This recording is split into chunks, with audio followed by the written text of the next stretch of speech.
As per. Oh, we're live. Hello. Hello. Happy New Year. Happy New Year. Nude year. Nude Year. Happy New Year. Is this something you haven't told us about? No, but you do you. If you want to, no, let's not make this naturist, Tad. I think we've got right. Okay, hang on a second. Before we get into that, shall I do the disclaimer for 2024? Yeah, it's not going to be different, friends. So don't, gird your loins. Welcome. This is History After Dark. It's just gone 8:15. It is now 2024.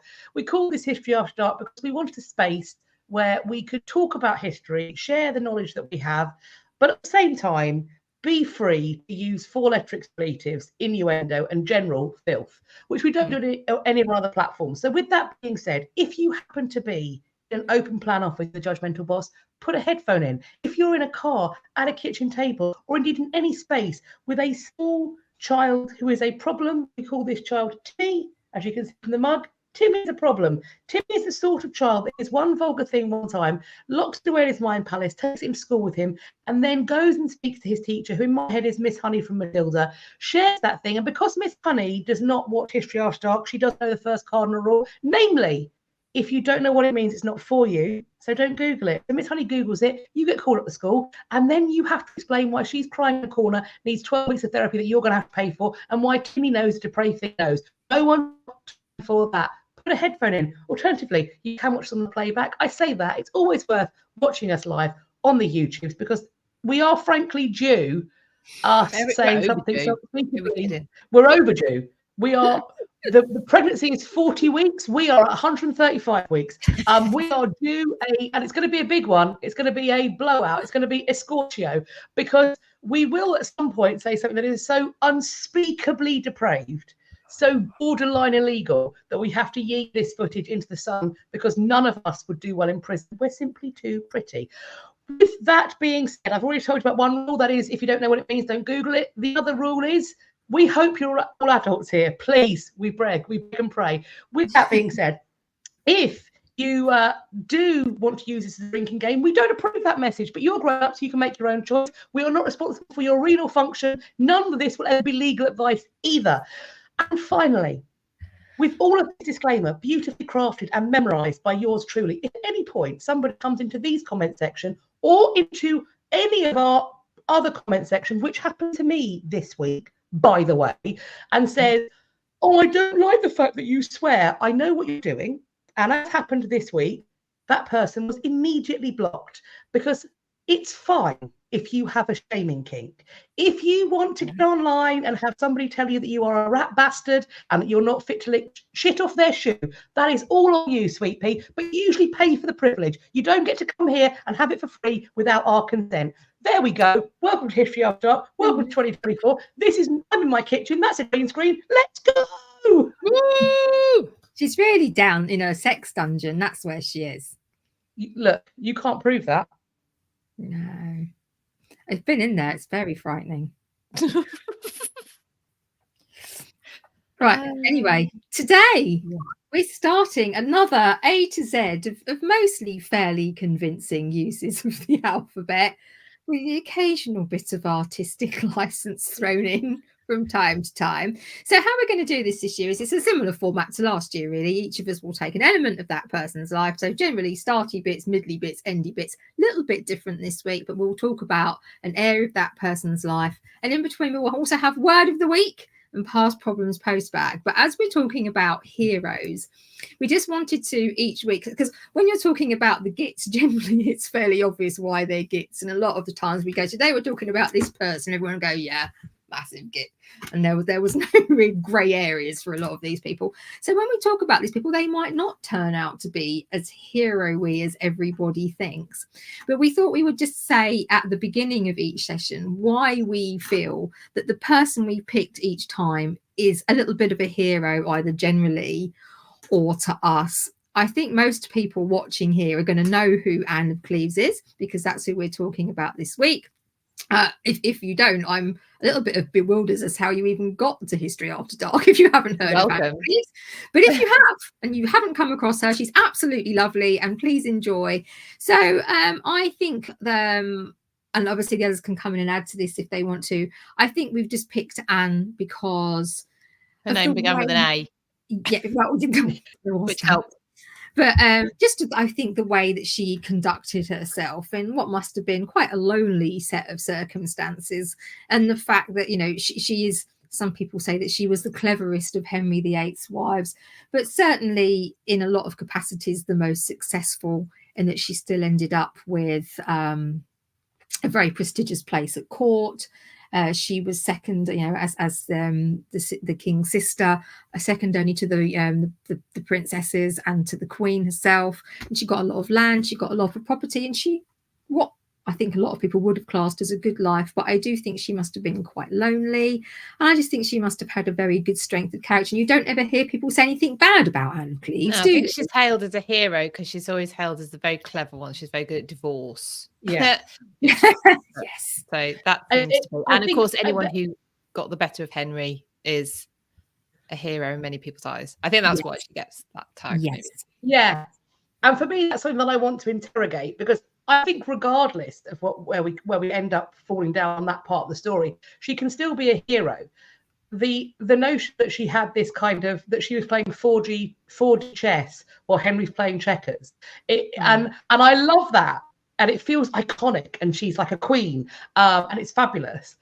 But I also think that myth and that mythologizing can still be investigated, possibly pulled apart, without diminishing the fact that she can still be here. I agree. Yes. Yes. She's well, as one of Henry's 6 wives, and I think we've talked about in the past that is really the reason why he's even talked about. There is an element of the summary of them. You know, obviously the divorced beheaded died, divorced beheaded survived as an example, but the summary is always like Anne comes out as the clever one because she beat Henry, or anyway. So yeah, I think there's a bit of that. It's all been condensed into too maybe simplistic a story, but we'll see. We'll go through it.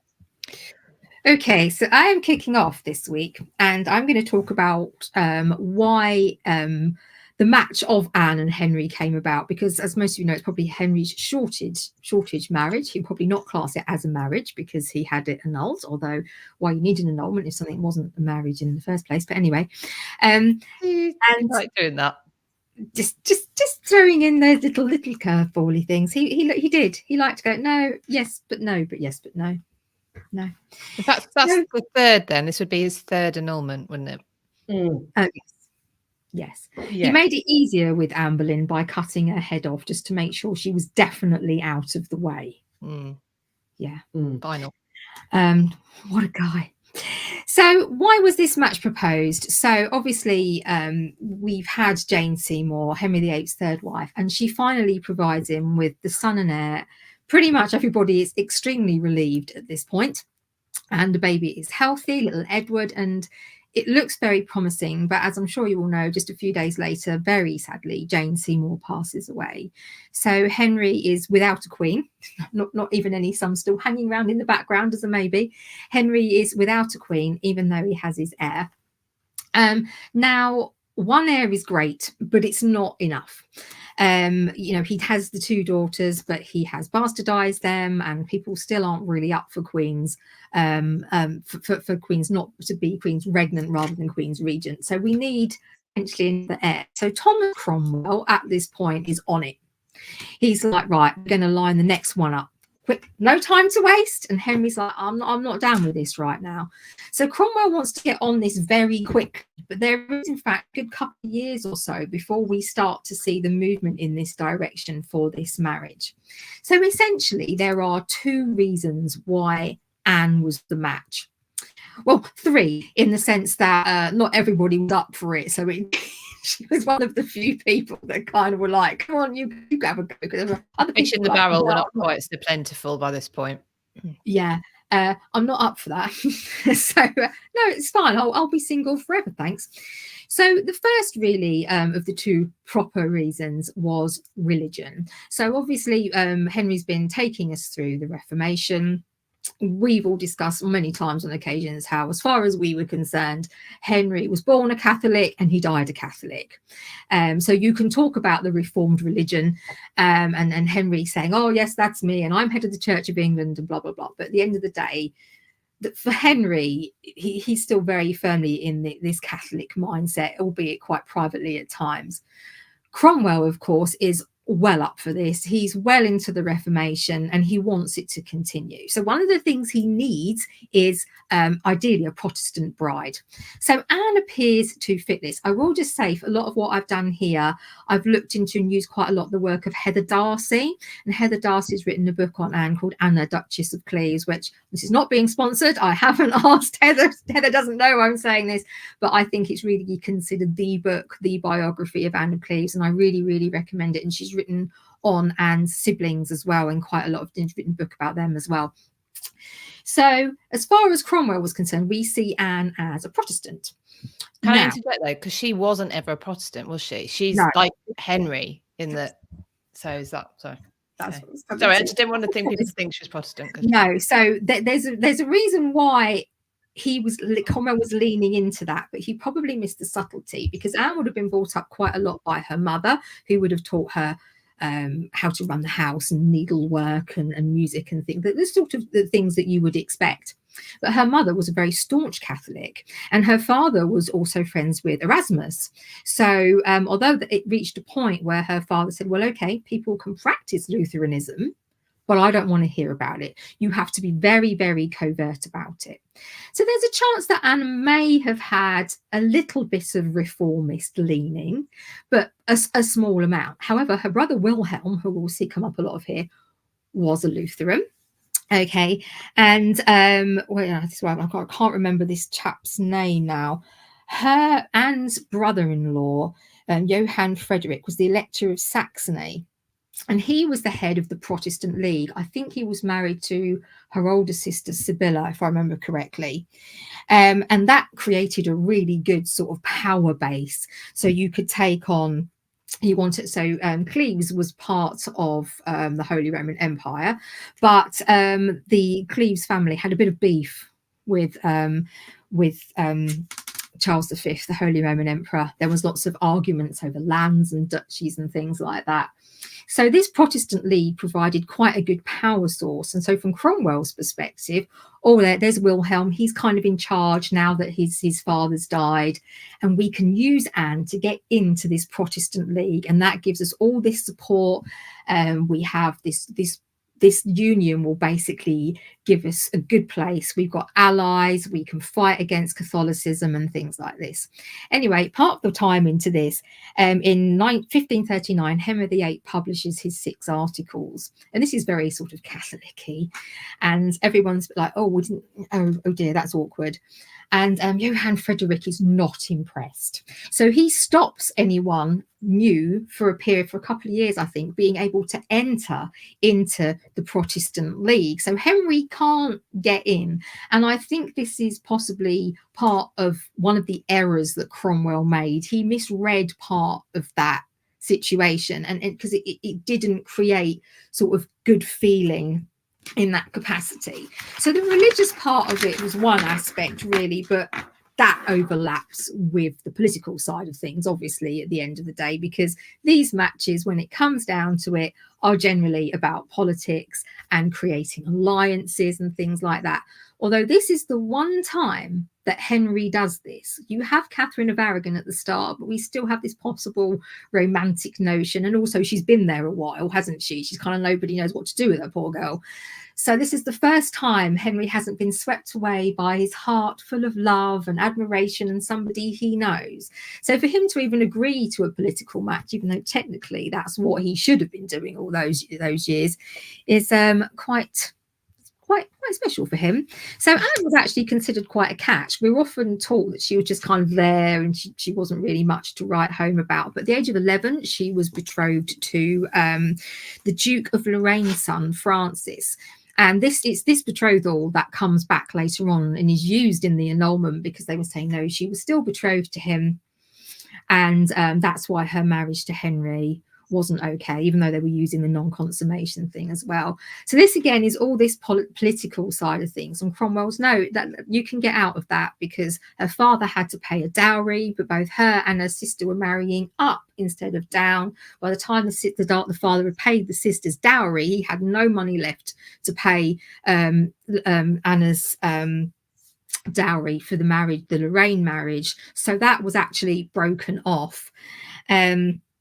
But there was all this argument over these territories, and that's what was causing a lot of the problems. And this is why people were wanting these marriages. And Cromwell's looking and he's going, well, we can get access to this, and we've got military power with this, and it's going to make us really, really prominent.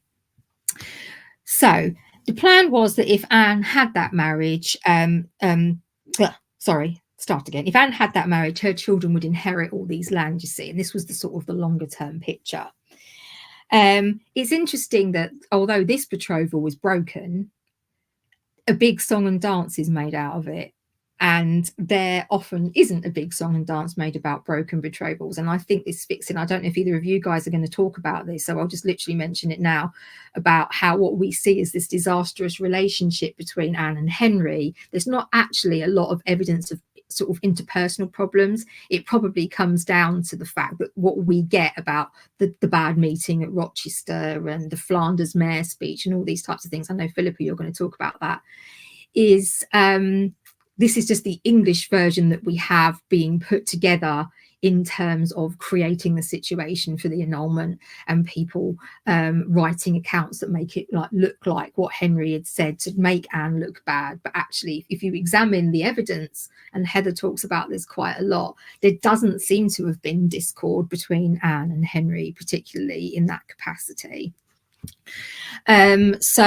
Yes. Now, Frances of Lorraine ends up marrying Christina of Denmark, who, if you remember, is the woman that refused Henry's advances because she said she would only do it if she had two heads, because he'd probably cut one of them off. So that was the very beautiful Christina of Denmark. So Henry is also slightly put out that she's gone off with Frances of Lorraine as well. So everyone's all a bit miffed about that.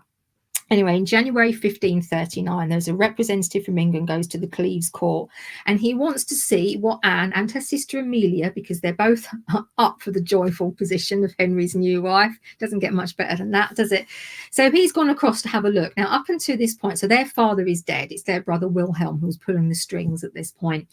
And he's been quite reluctant to have their portraits painted and passed around. We're not entirely sure why, but a lot of people think that's because he wanted them to be accepted for their personalities. Didn't he find it a weird concept that what they're not? Didn't he make a comment about they're not cattle that are? Yes, he didn't want people to just look at a picture and go, oh yeah, she's really kind of disrespectful that they might be chosen for their looks. Yeah, he wanted people to come, and he knows that sometimes the suitors don't come themselves, but he wants these representatives and people like this, the envoys, to come along, to have discussions, get to know about his sisters and all of these types of things as well. So this is what he's after.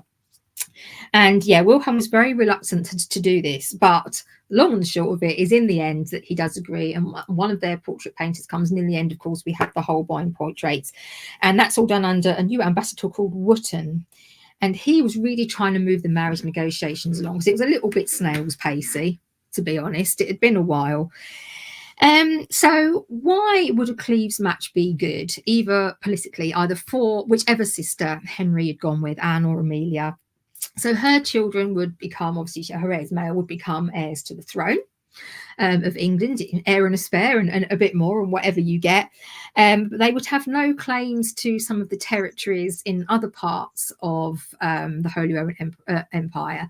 So actually, some of it, Charles V and people like that were like, yeah, we're quite happy to let this roll out here, because this could sort of protect some of this sort of toing and froing and arguing over bits of land. So that is, Charles just kind of sat back and watched all of this unfold. But they were hoping, obviously, it would create an alliance with Cleves and England, which was advantageous militarily, and develop, bringing people together to unite against the common enemies. So why did it not work? Well, we've talked about the fact that at the end of the day, I think Henry wanted to marry for love. He did have this sort of grand ideas and grand gestures of love. But when it came down to it, the Cleves match didn't tick all the boxes. It wasn't politically as expedient as Cromwell hoped it was going to be. Yeah, you can debunk a lot of the stuff about the incidents of Rochester and them not getting along. In 1539, here's the slightly, sort of nickety bit. Charles V's wife dies, and this is around the time that Wilhelm is being approached for a match with one of his sisters. And he had inherited Gelders. This is another area of land that everyone wanted in June 1538. But his father knew that the Holy Roman Emperor itself had a lot of claims on this land and that he probably wouldn't be able to keep it. So there was probably a good chance that there was going to be war and conflict over this little piece of land. Charles was really devastated that his wife had died, and he kind of went into mourning and disappeared, which left everybody else free to kind of go, we're going to do what we want now, and get a little bit sort of away with themselves. And Cromwell, I don't think, again, we think didn't really foresee that all of, he didn't know that Charles V's wife was going to die, and there were things that nobody could have foreseen. But how Charles just kind of disappeared and then stood back and let things unfold on their own. And that was quite uncharacteristic of him to do that. But he was obviously sitting back because he could see how it could pan out for him at the end of the day. So Anna is going to go to England. Everybody seems happy with it on the surface, all the different leaders across Europe and in the UK. In December 1539, Anne is on a very long journey to England, an extremely long journey. But Wilhelm then sneaks off to France to negotiate for himself a French bride. And then, of course, you're back in with France, and that all creates all those issues. So it's quite complicated politically in terms of who's going to be at war with who. And I could have gone into it loads, but it's not really the place, and it's not desperately interesting unless you're really interested in 16th century European politics. And that's quite niche, isn't it, really? Yeah. So if we went to war with Charles V over the Gelders, the English, and could stop the ships going up the channel, and all the different countries that would be in this union would pin Gelders in the middle. So it looked like it would be really safe and protective, and that's what people were after at the end of the day. But Henry was not impressed.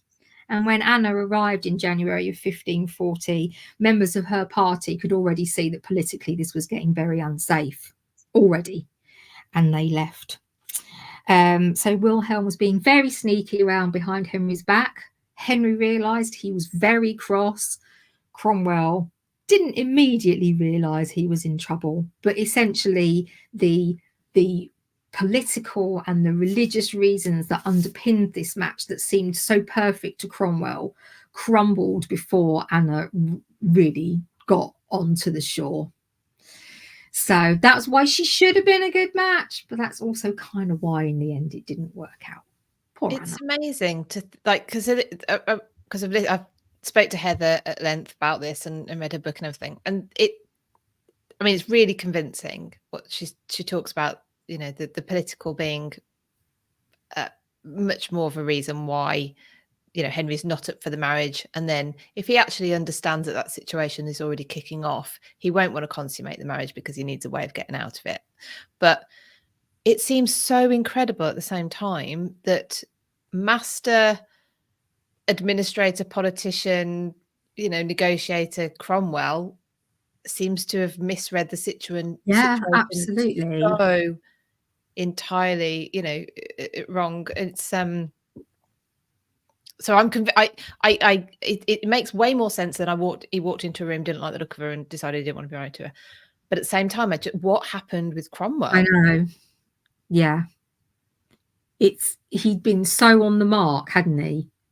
And he was so astute and normally so forward thinking. And he's got spies everywhere and he knows what's going on. I don't know if he just, I don't know if he just got cocky, if he thought he had a lot of control. He felt things were more secure. Now there was a male heir. I just don't know. I know exactly what you mean, though. It's just, yeah. Bizarre. But yeah, sorry. I think there is also an element to which, in the preparations to bring Anne over, her ladies were assembled. Her ladies were assembled at court. Henry would have met them, including Catherine Howard. Oh, you think his eye was already? I think Henry. Wondering. I think Henry always had a backup plan. I think perhaps that's what Cromwell, I think, was very astute, but also had the propensity to be a gambler. And I think Anne of Cleves was his last great gamble, because if it had worked, even if the internal situation falls apart, if Henry had walked in and been besotted with Anna, if she had given him a second son and Cromwell had made that marriage, he would have been unassailable. Because with the fall of Wolsey that was orchestrated by people like Howard, they are chomping at his heels consistently. So he has to do something to protect and preserve himself. And what he really needs is he needs the international match. Cromwell needs international support and backing, because domestic won't cut it. Because he's not getting it domestically. It's interesting, though, isn't it, as well, that we assume after Anne Boleyn that Henry doesn't want mistresses, that it's not an option for Henry to have a mistress, that if he's already got his eye on somebody, what he's going to want to do is get out of his marriage and marry them. Isn't that odd, really, when we think about it? I mean, Catherine Howard might have been a mistress if he'd have wanted. He could have had the political match and the whatever. And she would have been a lovely mistress. She would have been better as a mistress than a wife. Could you argue with that one, though, that she's a Howard? Now, we don't know if Thomas Howard, 3rd Duke of Norfolk, pushed for Catherine, because he must have known she had a slightly iffy past because of Agnes Howard. But did they see an opportunity there with his niece in there? And I don't know, because at the end of the day as well, Cromwell pushing the more Protestant line, the Howards as Catholics, and they're kind of hiding in the background because they are after Cromwell. So do we, then they bring him down. They're part of a faction that brings him down eventually, as you know. So it's, did the Howards see an opportunity there to get, a crack in the thing with Anna to get Catherine in? And that's why they pushed for another queen rather than a mistress. There's also elements to which it's not necessarily that Henry wouldn't have a mistress after Anne Boleyn. Anne Boleyn teaches potential mistresses to aim for wife. Yeah, but Catherine Howard isn't aiming for wife, is she? No, Catherine Howard just wanted to get on with her life. The situation isn't the same, is it? So why do we assume that he would want to get rid of Anna in order to marry Catherine when Catherine's not up for being a wife? And actually, if I was the Howards, for instance, my niece as a mistress might get me more influence and less risk than her being put forward as a bride. I think there's an element to which we have to think about the power of the spare, particularly after Fitzroy's death. A legitimate male spare is such an incredible bargaining chip. Think about the power of Seymour's. The Howards want to take to that. Didn't go well for them, though, did it? No, because they're gamblers. This is the thing. They bet the farm and lose. Yeah, it's amazing that. Yeah. Anyway, okay, we probably should move on, but it's interesting. It's good because it makes us think about what's going on the continent, because it's very easy to. Definitely. Yeah. Definitely. Yeah. So it's now time for word of the week. Word of the week. Boom, boom, boom. Word of the week. Word of the week. And of course, it's also therefore time for some cant. You cant. What about that? You cheeky cant. We've missed it. We have. Well then, friends, tell me, if you will, riddle me this. What is a cunning shaver? A fake beard. Merkin. No. No, not that sort of beard. It's like an actual face beard. Fucking Merkin. It's similar to a tongue pad. What? It's similar exactly, to a Philippa. tongue pad. Exactly. So is a tongue pad something that you would use to stop somebody speaking? No. Or something you would... I don't know if you're being dirty or if that's a clue. It's not a big dirty. Their eyebrows are going. Who knows? Cunning normally meant like clever. MJ's got it. A tongue pad, Smooth colour. and a cunning shaver is a smart, subtle fellow. Oh. He's not a cunning linguist. He's a cunning shaver. So there you are. You're welcome. Oh Brilliant. dear. Oh, so there you go. Is it some sort of liar? Those things possibly overlap. Yes. Yes.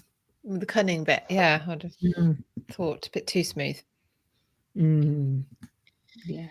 Right then.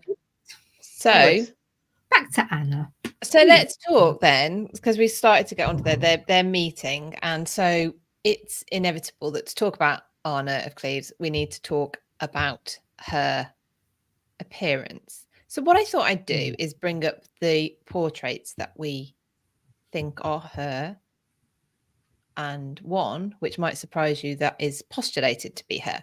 So I think this one is probably I was about to apologize to people on Instagram then. It's fine. But there's no one so much we haven't gone down at all. So this is the one I think that people are probably most or one of the ones that people are probably most familiar with. So this is the miniature that you can see in the V&A of Anna. Apparently she had a scar on above her right eye, around her right eye or something. One of her sisters threw something at her when she was little. My sister's got no scars. Anyway, it's not on the portrait. But this gives us a good idea as to the difference in the headgear, which gets a lot of attention. I think at court, with contemporaries at the time when she turns up to England, you can see there's no hair, which I think in England by this point it's sort of much more, cap back, showing a little bit of hair, looking a bit daring, whereas we've got straight back into. Now this portrait, so the Holbein portrait was painted obviously by Holbein, but in response to Henry wanting more of an idea of what she looked like. So apparently there were, correct me if I've got this bit of the story wrong, but there were already portraits existing of Anna and her younger sister, Amelia, who were both put forward as candidates for Henry. But he wasn't, or they weren't, I think he wasn't happy with the portrait, like I think Catherine mentioned earlier. So Holbein was sent. And I think possibly there's maybe too much ink, too much time spent deciding as to whether Anna actually is beautiful or not beautiful, or attractive or not attractive. And that, and we'll go into it in a little bit, but whether really that was ever anything that was talked about at the time, or whether that was part of future interpretations of Henry's behavior and Henry's comments. So, but anyway, so this is the one that we're probably most familiar with. Now, this one, Catherine's already mentioned Heather Darcy, who has done a lot of work on Anna, and she tracked down this portrait, and it's in the Rosenbach Museum in Philadelphia. Apparently not always on display, but and this is of Anna before, I believe, so when she can't have been any older than 18, so prior to Henry VIII's time. And again, we could talk about the headdress, which is this is I mean, it's like looks like she's got an embroidered plate on her head. Very beautiful, but it's much flatter, around her. And there's the account of their meeting states that she was wearing some sort of embroidered, pearl encrusted sort of cap. So Heather postulates that this is the style of, perhaps even the one that she was wearing when she met Henry. It's One cool. of the things I mean, it's like part beret, part hairnet. I love it. I think it's like I think it's. I mean, have you seen a gable hood? That is like wearing a barn on your face. This is cool. You can carry things on it as well. Yeah, you could. I think we should bring hats back. I mean, I'm getting sick of washing my hair every other day. It's just silly. So I think I bring look hats stupid back. in hats, though. No. Well, no, you'll have to. What do you mean you look stupid in hats? I look stupid in hats. They just don't seem to suit me. Well, we'll the right hat. It's fine. Yeah, we'll just because you did the right hat. They are good in the winter, though. They do keep your ears warm. There you go. I think this is cool headwear, and I also like the gown as well. I think that I think this is really just. It's when we do kind of interpretation as Anna of Cleves. This is similar to what they wear. This kind of the black and gold, and it looks amazing. It really does. It really flattering neckline. Well, so wasn't one of the criticisms that the portraiture and when people saw her, she was in very like almost I don't think they use the word frumpy, but that kind of thing. Now this doesn't really say that to me. It's nipped in at the waist with a belt. You've got a sort of assuming whether that's maybe sheer material or missing material, you have got a chest there. It doesn't, I don't think it doesn't give an indication of a figure into there. If that's I think if we're thinking about particularly like a traditional French gown with a women's Tudor shift with a low neckline, there is that capacity to create that bosomy look. Mary the First on display. Yeah, but that's the Tudors, isn't it? That's as in the Tudors, the series, not. They could be somewhat lower cut. Put it that way. You could in a French gown, a hand could slip its way into a cleavage in a way that this wouldn't work. However, there are also examples of people wearing kirtles with a fairly high neck shirt and an English gown over it, and that looks very fashionable. And wearing, I mean, that image of Catherine Parr where she's wearing an English gown and she has a little what looks like a velvet bonnet on with a pearl encrusted velvet bonnet and a coif underneath, and that's incredibly fashionable. I don't really see how this is wildly different from that. To be honest. Crazy artist lady has just put, if it's not your current fashion, there is a temptation to call things old fashioned, which is, and also I suppose again, does it all go back to trying to create this image of Anna as frumpy and boring and unattractive and plain? Is it part of a package describing her dress like that? Part of that package of saying, is it actually rubbish? Exactly. Is it actually part of the explanation, the explanation that's created afterwards as to why Henry couldn't go through the marriage? Let me just jump in, please, because Madeline, $10. Thank you ever so much. We appreciate the support. Please do actually we always forget to like the video and do all that, because that helps us get to share. Please. Oh, sorry, Becky. I didn't mean to. Right, cool. So I think that portrait is absolutely amazing, and Heather's work finding the provenance of that is brilliant. Oh, no, I can't remember which way around these are. I do apologise. I think this one first. Sorry, they're grainy. This is as good as I could find tonight. This is supposed to be her in middle age, I believe. So actually, it looks like she's adopting more of the English gown and a slightly, I don't know. That looks like a traditional hood with a wired coif underneath. Yeah. Or it could be a lettuce. It could be a lettuce cap, which are weird. Right. No, there's a style of cap called like a lettuce cap. It looks a bit like that. They're usually wool though, rather than heavily decorated, but it is great, as you say.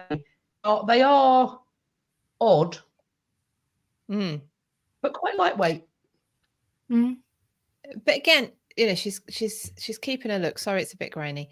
And then this one. So I can't remember which way around these two are. I do apologize, but they're basically supposed to be Anna in sort of middle age. I think she dies at, is she 50 or something? So she never becomes a sort of an old woman.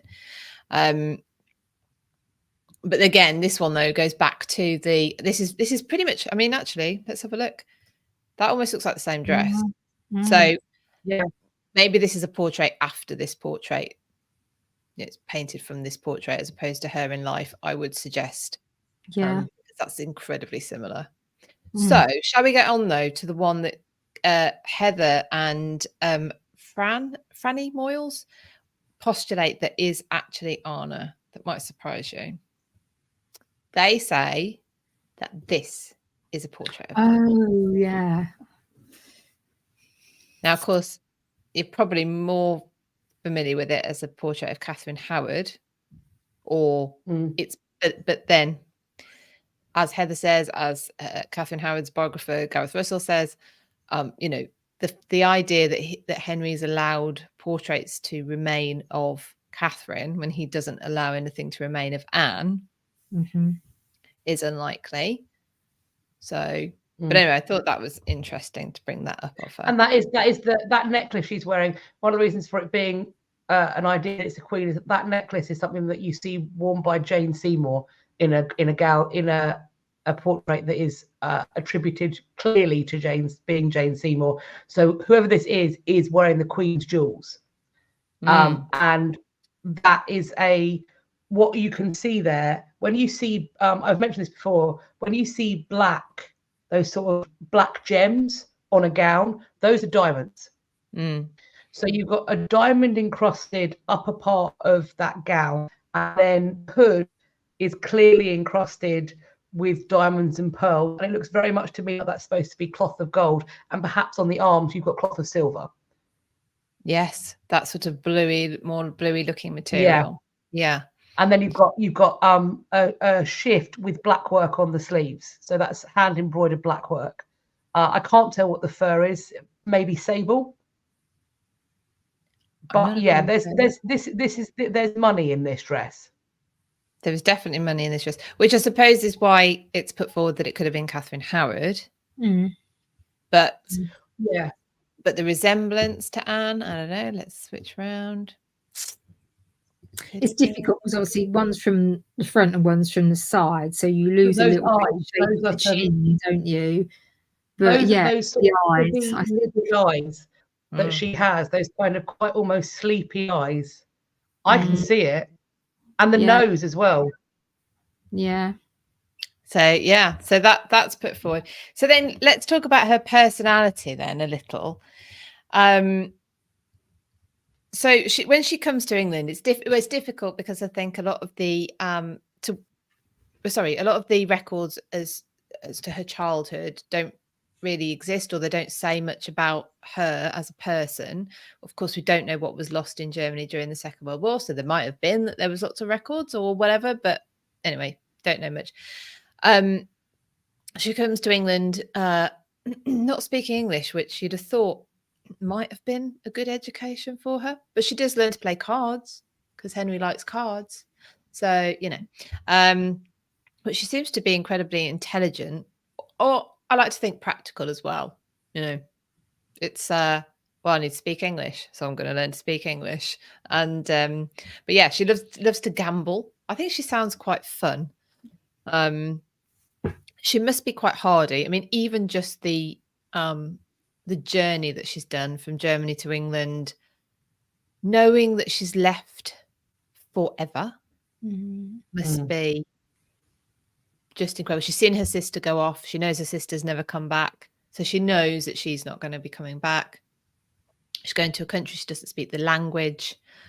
It's a harrowing, horrible journey. So I think when she sees Henry, she's only probably, I don't know, is it like a day or something after she's landed? It's not, but and it's, you know, she must be feeling still sick to the stomach from the journey and everything. Anyway, and this idea that he's so Henry, for anyone who doesn't know, he comes into the room. Henry's idea is that the code of chivalry, basically, it's code of chivalry or courtly love, that she will be able to recognize him despite him being in disguise as her true love. I mean, all right. Yeah, all right. Yeah. Chill out, babe. Like, chill out. What? Are you a girl or something? Do you know what I mean? It's like got the air of like this. We still see this today. This is kind of the sort of pickup artist thing of testing a woman. Like I saw something on social media about a woman. Essentially, she was set up for a date. The guy texted her beforehand. I think they met on one of those apps, and he asked her to take a picture of her in 2 outfits, and that he was going to pick what she wore. And she went, "Don't come." No, don't think so. There is an element to which this kind of testing the woman to see if they will comply. It's compliance testing. Will Anne of Cleves play along or not? Also, Henry is so inflated, I think, in his, there is nowhere that boy then become man, then goes where people don't recognize him, where people don't pay him reverence immediately. This is the first time that, like you say, he's met a woman who at the point of becoming, that she's about to become his bride, because he's already met it. So he's never had this situation where he's met somebody brand new who's never seen him before, and then he turns up in disguise. And I've never understood the whole idea that when he's supposed to kiss her, and she tells him to fuck off, basically, that wouldn't impress him somewhat. But he's so caught up in himself that she should be able to recognize him. That it's mind blown. So so I think she seems quite feisty. I like the idea that she's, she rebukes this person who's just decided to come in and kiss the future Queen of England, and you see her feistiness come further on down the line, even after her annulment. Someone said earlier 3 annulments. Yes, Henry liked to annul marriages. He annulled his marriage to Catherine of Aragon. He annulled his marriage to Anne Boleyn. Anne of Cleves was his 3rd annulment. She sends the wedding ring back to Henry and says, basically, break this into pieces, for it is, if it's a thing of no value. I mean, I think that shows some guts. This wedding ring that represents our marriage is worth nothing. Please, bit of shade back to you. It's a bit like a bit of shade, but looking like she's going, "Oh, well, yes, of course, I acknowledge this to you because I acknowledge, Henry, that you know we are no longer married." You can also shove it sideways up your ass. It's extreme compliance. It's her saying, "I recognise that our marriage was this ring is a thing of no value because our marriage never existed." For Henry, considering the trouble he'd had annulling marriages with certain people in the past, must have been like, "Thank fuck for that." Yes. Thank you. They're not going to cause a stink about it. Yeah, no. But she's got the last word in. There's no need for her to send that. And she gets the last word. Brilliant. When she meets when she meets her successor, Catherine Howard, at New Year 1540. Is it 1540? Going to 1541, yeah. 1540. Right. Okay. Yeah. She basically embarrasses Catherine, I suppose, by doing such a low bow and staying there regardless of what Catherine says to her. That's power play, and she plays that incredibly well because she's looking like she's giving reverence to the new queen, but really she's testing her very hard there. So yeah, it's malicious compliance. Malicious compliance. I might do a bit more than that. A bit more of that. Yeah. I do feel for Catherine Howard as well, though, but that's a whole other.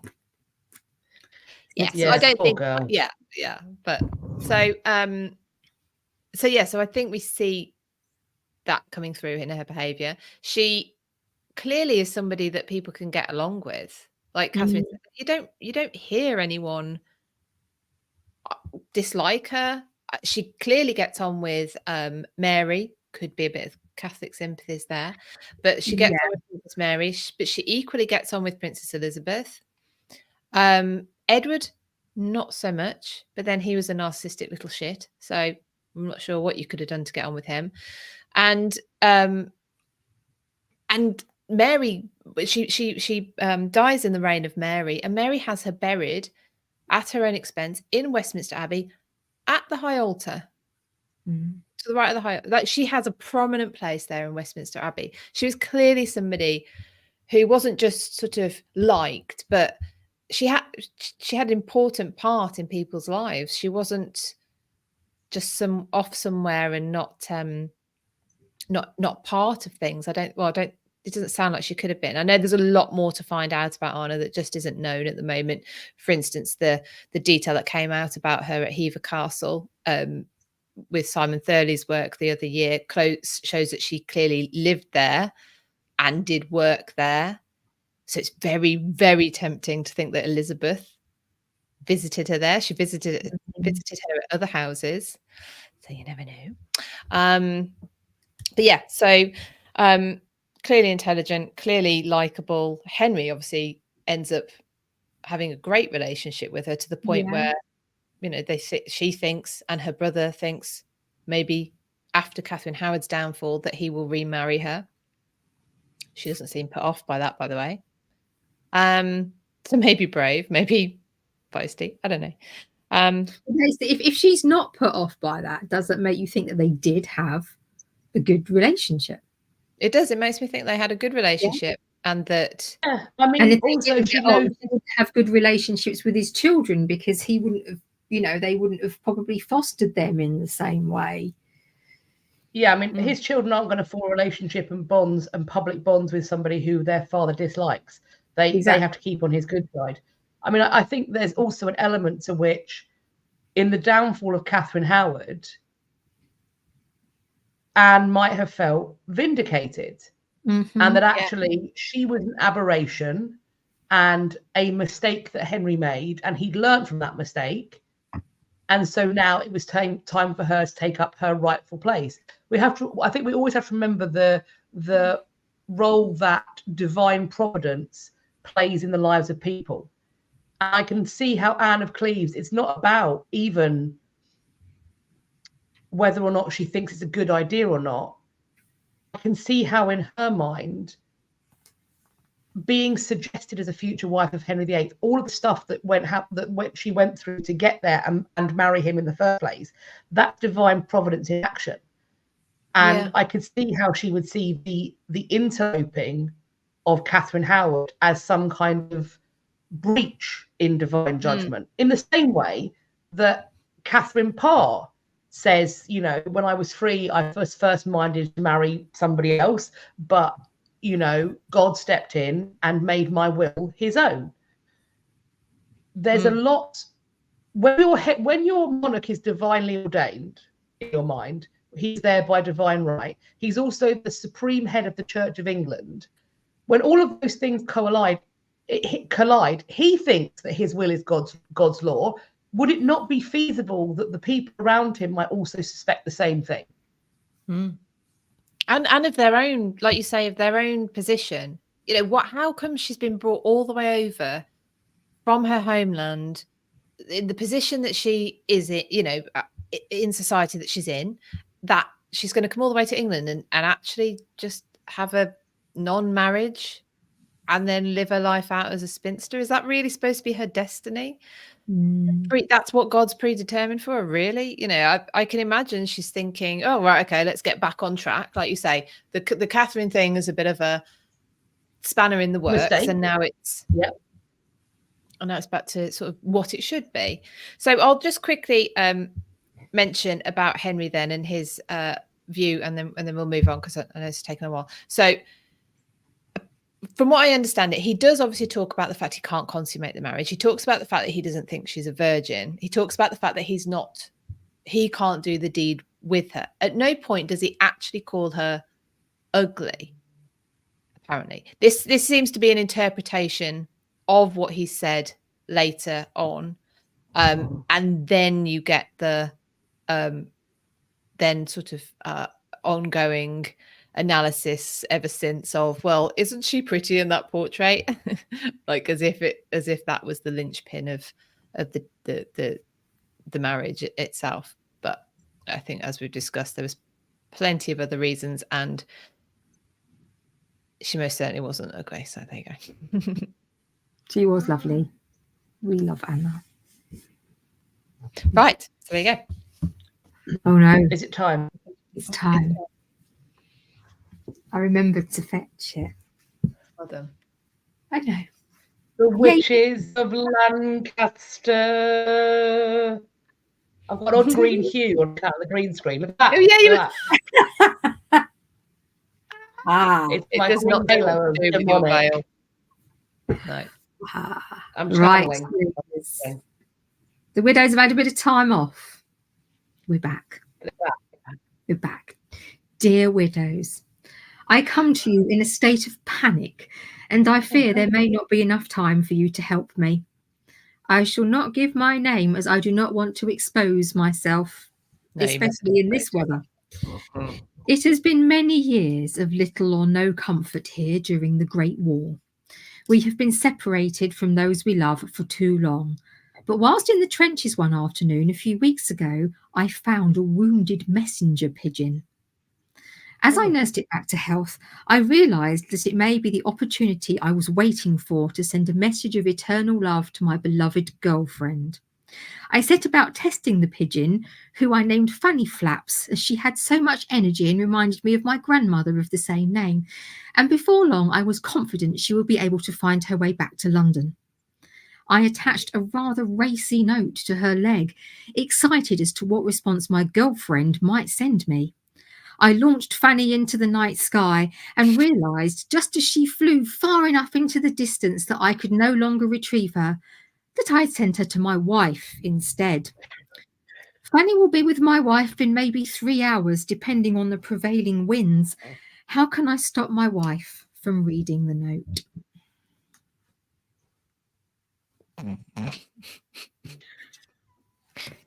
And so the note is actually addressed to the girlfriend. I would imagine it's being specifically, you're right, Kat, specifically said to her location, and presumably, if the wife's name is Sandra and her name's Belinda, it would say "Dear Belinda" rather than. I mean, does the girlfriend know the wife exists? Clearly, the wife doesn't know that the wife exists. Is the pigeon actually going to get there? I think. He'd have to get hold of another pigeon. Faster pigeon. Train it. He's Send not got that time on to train it. With a poisoned note to his wife. So that even though she's read the original note, she then... It doesn't matter because she doesn't live long enough to divorce him, and everything. So I think that probably is the only thing he can do. Well, hang on, you might not need another pigeon because they take time to train, but in theory, that one should deliver the note and then come back. So then it only takes a few hours, so he could send it, like you say. She's a bit pissed off, but then another note comes. I don't think you can get a pigeon to go back and forth. I think they need a rest. Well, it was a war. It was a war, Philippa. Everyone's got to pitch. Everyone's got to do their bit. That is true. Yeah. Even the pigeons. Here's the thing. What we do know is that during that period of time, there were 3 names for men, and most of them were Tommy or some variation of that. So presumably he has signed his name, but there are also 50 other men in that trench who have his name. So here's what he does. When his pigeon comes back, presumably with a note from his irate wife, he writes back going, "I'm very confused. I don't know what's happened. I wrote a note in my handwriting for my trench mate, Tommy. We have the same name." He's illiterate. Because he's illiterate, and he also had 3 fingers blown off because his gun misfired. So, and for some reason he's in the trenches. He's not been discharged on medical. Hard times. So I wrote a letter for him, for his girlfriend, and he was going to attach it to the pigeon he's trained. But wouldn't you know, we mixed up our fanny flaps, and he stuck his note in his flap, and I stuck my note in his flaps. And so his girlfriend's very confused as to why it's being addressed with your name, my sweet little schnookums, diddly Tom. Tommy's very sorry. He's going to get me some toffees to give to you when this blasted war is over. Please don't come back and have a baby in your belly. I've been away for 3 years. Love yeah, I was ya. going to say she's probably shagging some milkman anyway, so it's fine. Yeah. He now got 3 kids at home. Didn't have none when he left. Hard times. You had to do what you had to do. Wow. Yeah. So there you go. Sage advice again. As always. But also poison, obviously. So there we go. What could possibly go wrong with us here? Lots. Absolutely nothing. Absolutely nothing. Kat, do you have any more to tell us about Anna? I do. I just want to sort of backdraft a little bit because as we've talked about already, the reason that's given for annulling the marriage is that Henry says he believes that Anna was pre-contracted and that her pre-contract to Lorraine hasn't properly been dealt with, and so therefore the marriage was bigamous. What is interesting is that Anna's brother Wilhelm has access to the contract. That contract apparently proves that the marriage was not in some way, or the proposal or the betrothal was not indissoluble. So therefore, she was absolutely free to marry. So then the question people have asked is, why doesn't Wilhelm send over this copy that would just solve the matter? Some people have pointed out that perhaps the reason why this was going on is because the marriage contract confirmed Lorraine's right to gelders, and so Wilhelm, who wanted that to be seen as being his, might not have been willing to send that because it was proof that he didn't want out in the world. So essentially, when we talk about Anna as a hero, she is stitched up left, right, and centre by everybody around her. How she does not have screaming trust issues is anybody's guess. So after the annulment, which we've talked about, she remains in England as the king's entirely beloved sister, second only to the Queen of England. This does preserve her from going back and perhaps the humiliation of having to deal with that there is less humiliation of staying in England in this position and place of some means and thus authority. What it also does is, if we look at the way Wilhelm responded, I don't think he's a very good brother, put it that way. We talked about how she goes to court for the Christmastide celebrations of going into January 1541. In addition to this potentially embarrassing moment for the new queen, the two of them seem to have got on beautifully. They're dancing in front of Henry. They're exchanging gifts. In fact, Catherine gives Anne gifts that Henry had given to her. And it seemed like it was almost quite a happy, weirdly blended family scene, like thoroughly modern, the ex-wife and the new wife all hanging out. The children are potentially back on the horizon. It could have been quite nice. We talked about how after Catherine's downfall, there is some question that Anne wanted to remarry Henry. There are some sources that say that when she saw that Catherine Parr was his next choice, she was very confused because she said that she was more attractive than her. Those are unsubstantiated. I've not seen those sources, but they are spoken about. What's interesting is that in both instances, when Henry is making his marriage to Catherine Howard, he tells Anne himself, but also when he goes to make his marriage with Catherine Parr, he goes to have a little din-dins with Anne of Cleves, essentially to kind of warm her up to the idea. He's clearly concerned about how she's going to react to the Catherine Parr marriage. And in those final years of his reign, he keeps giving her properties. He's already given her a stipend and properties. He's giving her more. He's upping her financial support. She, in exchange, is granting him gifts. After his death, though, she does seem to have had a change of heart. She does start talking about how she wants to go home to Cleves. She starts writing to her brother that she feels like a stranger in England, that she wants to return home. And perhaps that's because she does undergo periods of financial straits during the reign of Henry's children. Philippa, you talked about how she doesn't particularly get on with Edward VI. And an element of that is probably that he's very young, but also his council, the country is in fiscal ruin after the reign of Henry VIII, with the debasement and all the rest of it. It is an absolute horror show.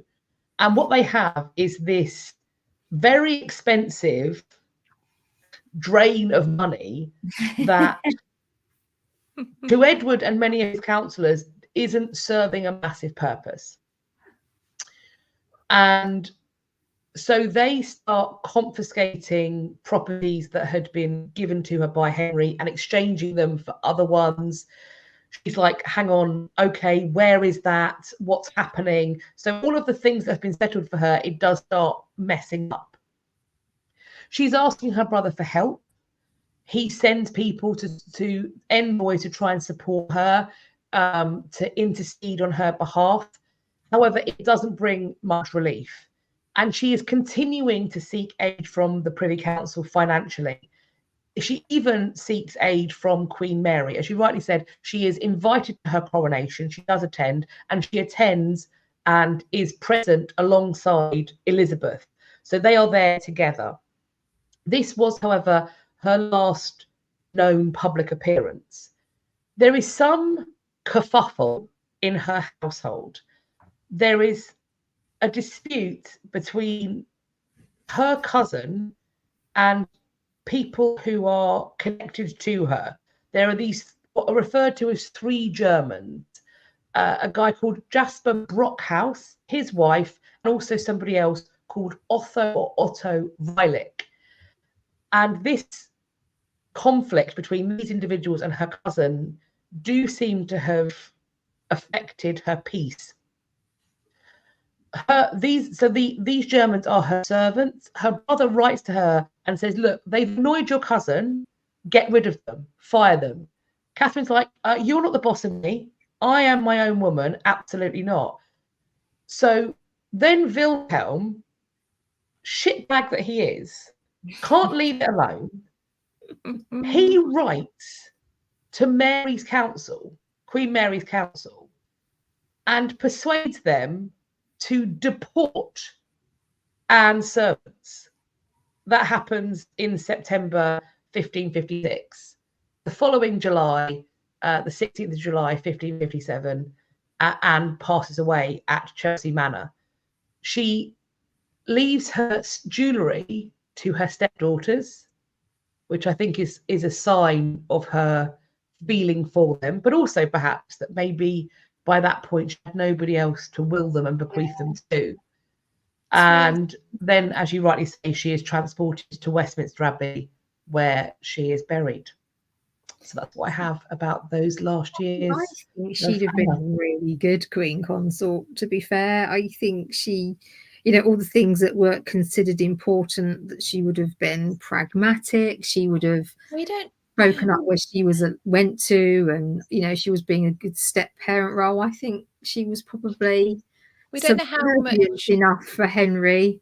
I don't know. I just don't know how much influence she had over him anyway, though. These are the kind of relationships that are lost, aren't they? These conversations over cards, less formal conversations that we don't know. Maybe she I think that it's pretty instructive that after the annulment of their marriage, he gives her all this stuff at that first time, essentially to buy her off. That could have been it. Then he invites her back to court for New Year. I don't know, maybe just test the water to see how everything goes. Then, after the desperate and for him deeply affecting fall of Catherine Howard, like Henry behaves repulsively, but what is clear is that he is so embarrassed by what happens with Catherine. It is a further dent to his massive fucking ego. The fact that when it comes to him marrying Catherine Parr, he thinks enough of Anne of Cleves that he goes in person, has dinner with her, and breaks the news. Doesn't send a messenger, doesn't send, a purse of gold. No, oh, by the way, there's going to be a new wife. He does it face to face. And Henry is not a man that likes to have confrontation face to face. When he signs an arrest warrant that he means, he fucks off sharpish. You don't see him for dust. You are done. The fact that he's prepared to have this conversation with her, despite the fact it might upset her, speaks to two things. Firstly, that he trusts her not to behave in a way that he will find offensive, I think. But also, he respects her enough and is concerned enough about her reaction that he thinks she deserves it. And that, I think, is quite telling. Yeah, very, very. Yeah. It actually speaks to a different side of Henry that we don't see either. But he didn't Unless do that. she was blackmailing him to within an inch of his life. Then she'd be poisoned so quickly, you would watch her, your head would spin. Yeah. It's interesting. She seems to have brought the best out of people, maybe. Yeah, which I think is a testament to who she is. Yeah. Oh, I love Anna. I think she's fabulous. Yeah. I think she's my favourite wife now. She does appear she's to be a very fabulous. Good one. And someone was saying earlier, there seems to be more evidence now of the fact that she would cook. She would. So, and they don't have kitchens. It's not like they all have their own nice kitchen in their apartment and then someone else cooks for. They would have to go into the kitchen. Yeah. If you want to cook. So that brings up, images of her being in the kitchen when they're, either she's working with them, alongside them, getting under their feet. She must have been quite lonely, mustn't she? I think maybe that was part of it. She had all these skills, like that she'd been taught, and then no one to. Makes you wonder what kind of accent she would have, what kind of English accent she would have spoken with fun. If she was learning English in the kitchen. That would be hilarious, wouldn't it? Yeah. Well, my attempts at accents always go badly wrong. So even if I could hazard a guess, I wouldn't do it. So. And the thing is, if she did her own, if that story is true that she's down in her own kitchen cooking, then those kinds of big palace and household kitchens, they do require help to get the burners up and going. Even if she wants to make her own cottage, those fires need to be up and lit and ready to go before she's got up, because she's still, a lady of leisure. She ain't getting up at crack of Christ, is she? That isn't happening. Somebody's got to have done that. And the thought of her kneading her little bread and putting it in the bread oven that somebody else preheated for her, it's very kind of picturesque. I sort of imagine her with a little bow around her neck and a shepherd. In my head, she's becoming Marie Antoinette, actually.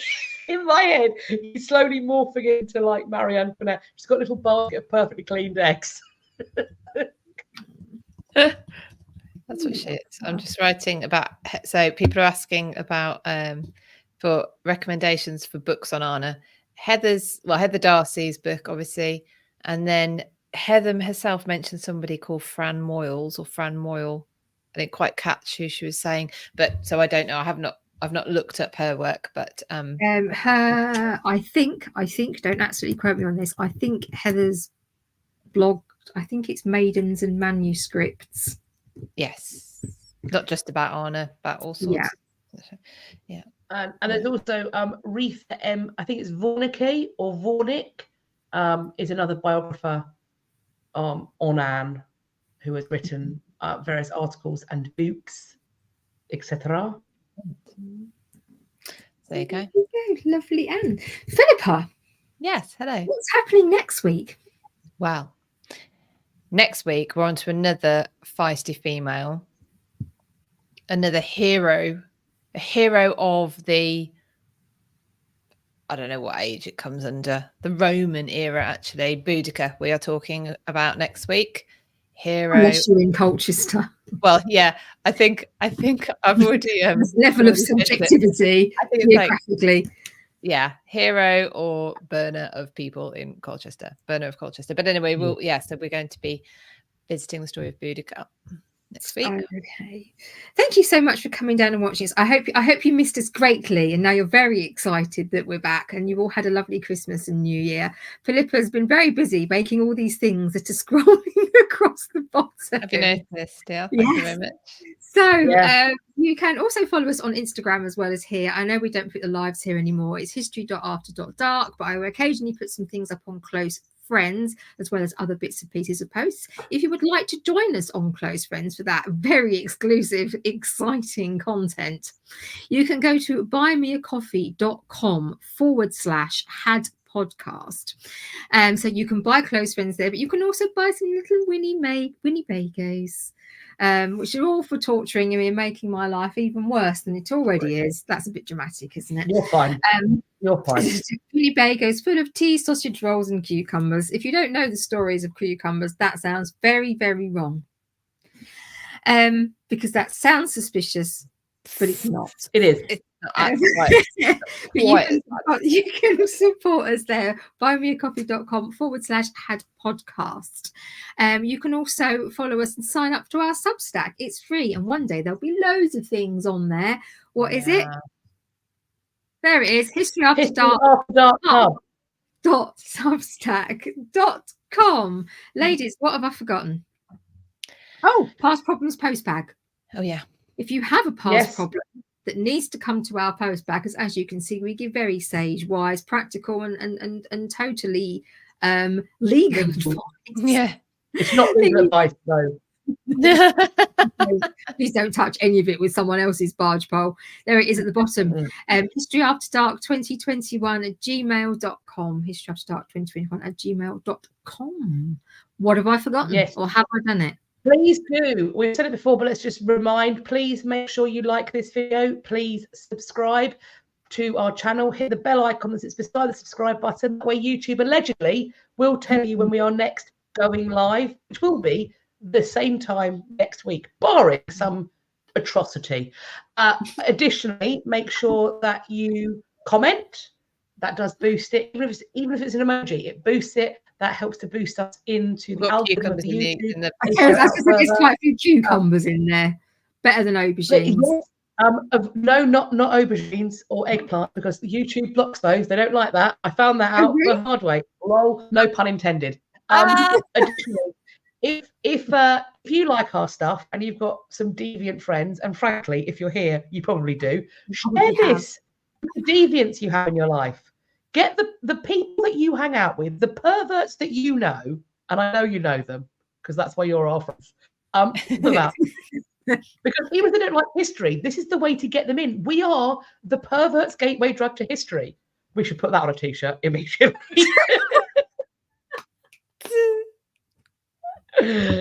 I think that's all we have. Perverts gateway drug to history. And you can also follow us on our own social medias. I'm Reading the Past here on YouTube, and I'm a version of Kat or Katrina Marchant on Twitter, Instagram, and TikTok. What about you, ladies?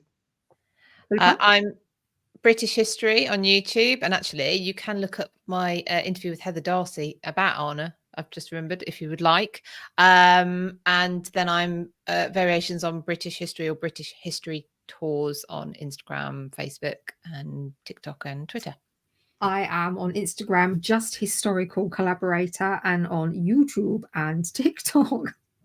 I'm too thick for TikTok.